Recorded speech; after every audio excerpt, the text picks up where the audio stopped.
किसी को भगवान को किसी ने देखा ही नहीं है, फिर फोटो कैसे बन जाते हैं? भगवान को किसी ने देखा नहीं है पर फोटो कैसे बन जाते हैं? वाह क्या सवाल है बच्चे का, तालियां होनी चाहिए बेटा। भगवान को बिस्मिल्लाहिर्रहमानिर्रहीम, अस्सलाम वालेकुम दोस्तों। जैसा कि आपने वीडियो के शुरू में देखा कि मासूम से बच्चे ने पंडित से बड़ा ही अजीब व गरीब सवाल कर लिया कि जब भगवान को किसी ने देखा ही नहीं है, उसकी मूर्ति कैसे बन गई? और हमारे साथ इसी तरह जुड़े रहेगा और जानते हैं इसी वीडियो में। चलिए वीडियो शुरू करते हैं। किसी को भगवान को किसी ने देखा ही नहीं है, फिर फोटो कैसे बन जाते हैं? भगवान को किसी ने देखा नहीं है पर फोटो कैसे बन जाते हैं? वाह क्या सवाल है बच्चे का, तालियां होनी चाहिए बेटा। भगवान को किसी ने देखा नहीं है पर भगवान कैसे हैं ऐसा लिखा है ना भागवत जी में कि भगवान के बाल घुंघराले से हैं, आँखें ऐसी हैं, नाक ऐसी हैं, गाल ऐसे हैं, मुंह ऐसा है, अधर ऐसे हैं, होंठ ऐसे हैं, छाती ऐसी है, भुजा। तो जो जैसे चोर पकड़ने के लिए पुलिस क्या करती है, इसका स्केच बनवाती है ना, उसी तरह ठाकुर जी कैसे हैं सब लिखा हुआ है। उसके बाद सब सुन के ठाकुर जी का वैसे ही हुलिया बनाया तो ऐसा बन किया गया। गुरु जी आपके गोदी में बैठना चाहता हूँ मैं। हाँ हाँ आ जाना। आपने बहुत अहम सवाल किया। अभी सुनते हैं डॉक्टर जाकिर नाइक साहब ने इसको किस तरीके से एक्सपोज किया और क्या जवाब दिया है। लोगों के दिमाग में जो गलत फहमी वो भी इंशाल्लाह दूर हो जाएंगी और आपके साथ जो गलत फहमी वो भी इंशाल्लाह दूर हो जाएंगी। कुरान में लिखा है कि उसके जैसा कोई नहीं है, उसके जैसा कोई नहीं है। यही चीज बाइबल में लिखा है, there nothing like unto it in the heavens above, in the earth beneath, in the water beneath the earth. भगवान के जैसा मुमकिन ही नहीं कोई भी चीज आसमान में हो, धरती पे हो, जमीन पे हो, ना कंकर, ना पत्थर, ना मूर्ति। वो ही लिखा है वेद में, ना तस्य प्रतिमा अस्ति, उस भगवान का कोई अक्स नहीं, कोई पेंटिंग नहीं, कोई फोटोग्राफ नहीं, कोई मूर्ति नहीं। तो ये लिखा है धार्मिक किताबों में, लेकिन धर्म के मानने वाले अपनी आसानी के लिए तब्दील कर रहे हैं। मिसाल के तौर पे आप सपोज बिजनेसमैन हैं, आप एक कंपनी के मालिक हैं, आप एक अपना पुराना उसूल किस तरीके से कंपनी चलना चाहिए उसूल से चलते आ रही है। आपके कोई नई मैनेजर आते उसूल को बदल देते, आपके उसूल के खिलाफ काम करते, बोलते क्या ये और बेहतर होगा, इससे मुनाफा ज्यादा होगा। आपके उसूल है कुछ, आपके उसूल होंगे कि मैं ईमानदारी से काम करूं, आपके मैनेजर के उसूल होंगे ईमानदारी को छोड़ो पैसे ज्यादा कमाने के। आपको जब पता चलेगा आपका मैनेजर आपके उसूल को तोड़ रहा है, बोलेगा मालिक ज्यादा पैसे मिलेंगे, रिश्वत दो। आप उससे सहमत है? आप बोलेंगे ज्यादा पैसे छोड़ो, मिलते क्या नहीं मिलते, रिश्वत देना हराम है। तो इस तरीके से अल्लाह ताला ने बुनियादी बातें कह चुकी है किस तरीके से उस ईश्वर की इबादत करना। अभी इंसान अपनी गलतफहमियों में अल्लाह ताला खुदा ईश्वर की बात छोड़ के खुद के तरीके से इबादत करने लगते हैं।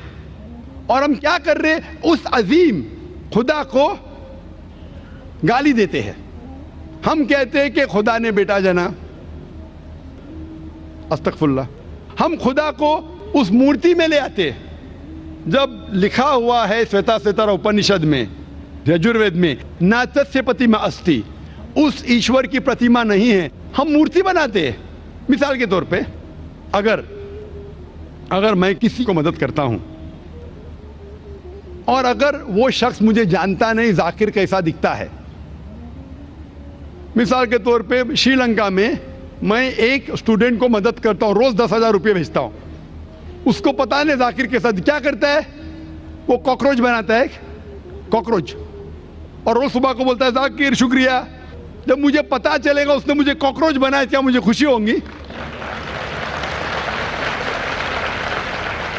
भले वो मुझे कुछ खाली दिल में कहता जाकिर शुक्रिया, काफी है, शुक्रिया नहीं भी कहता था चल जाता था, लेकिन मुझे कॉकरोच बनाया, इंसान से कॉकरोच बनाया।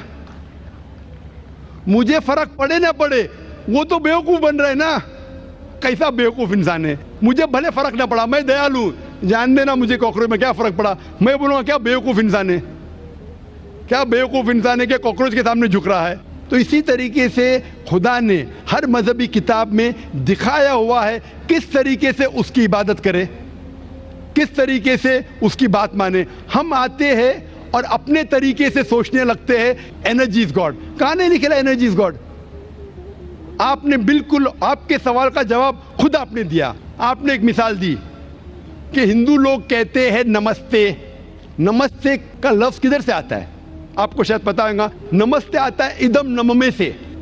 इदम नममे मतलब मैं आपके सामने झुकता हूं, मैं आपकी इबादत करता हूं, बराबर। इदम नममे आप कहना चाहते मैं आपके अंदर ईश्वर की इबादत करता हूं। मिसाल के तौर पे वो आदमी चोर है, वो गलत काम कर रहा है, बलात्कार कर रहा है, आप उसको ईश्वर बोलेंगे? आप ईश्वर को इतना घटिया समझ गए? वो बलात्कार करने वाले इंसान को बोलते हैं आप ईश्वर है। इससे भाईचारगी बढ़ेगी नहीं घटेगी। वो बलात्कार करने वाले को, वो चोर को, वो डाकू को मैं ईश्वर मान रहा हूं, उसके सामने झुक रहा हूं। अल्लाह को क्यों गाली दे रहे? ईश्वर को क्यों गाली दे रहे? खुदा को क्यों गाली दे रहे? इस्लाम में, इस्लाम की भी आपने मिसाल दी, इस्लाम में हम कहते अस्सलामु अलैकुम। अल्लाह ताला से फरमाते इस इंसान पे सलामती दे। चाहे वो अच्छा इंसान है तो भी सलामती देने की बात अच्छी है, चाहे वो चोर या डाकू हो। मैं बोलूंगा अस्सलामु अलैकुम, मैं कह रहा हूं या अल्लाह, या रब, या खुदा, या ईश्वर, या भगवान इस डाकू पे रहमत फरमा। कुछ बुरी बात है ना? मैं अल्लाह को गाली दे रहा हूं, उसके लिए दुआ दे रहा हूं कि तू गलत काम छोड़ और सही रास्ते पे आ। अगर मैं उसको खुदा मानूंगा तो खुश हो जाएगा, वो और चोरी करेगा, वो और बलात्कार करेगा। कोई भी धर्म में ये नहीं सिखाता। ये धर्म के मानने वाले अपनी खुद की इजाज़त करते हैं, इसे कहते हैं इनोवेशन, बिदात।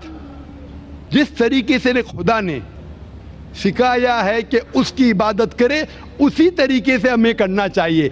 तब्दीली लाएंगे। हम समझ रहे हैं कि भाईचारा बढ़ेगा, भाईचारा नहीं बढ़ेगा, भाईचारा घटेगा।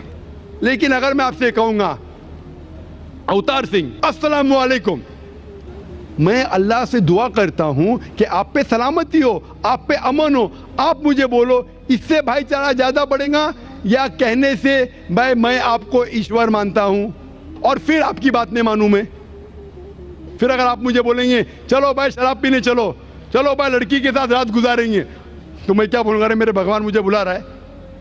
तो ये कहना अस्सलामु अलैकुम मतलब मैं अल्लाह से दुआ करता हूं कि ये इंसान के ऊपर सलामती हो। अच्छा इंसान पे भी सलामती कहना अच्छी बात है, बुरा इंसान पे भी सलामती कहना अच्छी बात है। तो इस तरीके से इस्लाम में जो ग्रीटिंग है उससे किसी को नुकसान नहीं होता है, ना it is hypocrisy, it is the best way of भाईचारा। और कुरान में कहा गया है सूरह निसा में, सूरह नंबर 4 आयत नंबर 86 में 86, वह इज़ा हुई तुम मतलब अगर कोई आपको सलाम देता है तो आप उससे अच्छा सलाम दो, कम से कम उस जैसा, क्योंकि अल्लाह ताला हिसाब रखता है। मतलब अगर आप अस्सलाम वालेकुम कहेंगे, मुझे कहना चाहिए वालेकुम अस्सलाम व रहमतुल्लाह। अगर आप कहेंगे अस्सलाम वालेकुम व रहमतुल्लाह, मैं कहूँगा वालेकुम अस्सलाम व रहमतुल्लाह व बरकातहू, और बेहतरीन होना चाहिए या कम से कम यकसा। इस आप कहेंगे अस्सलाम वालेकुम, वालेकुम अस्सलाम, अल्फाज वही है लेकिन दिल से आ रहा है वालेकुम अस्सलाम, इसमें भी जज्बा ज्यादा है, ये भी बेहतरीन है। तो कुरान में लिखा है कोई भी आपको सलाम करता है उससे बेहतरीन सलाम दो, या उससे बेहतर ना कर सको, कोई कहा अस्सलाम वालेकुम व रहमतुल्लाहि व बरकातहू, कम से कम उतना दो, वालेकुम अस्सलाम व रहमतुल्लाहि व बरकातहू। ये तालीमात है कुरान में, इससे भाईचारा बढ़ता है।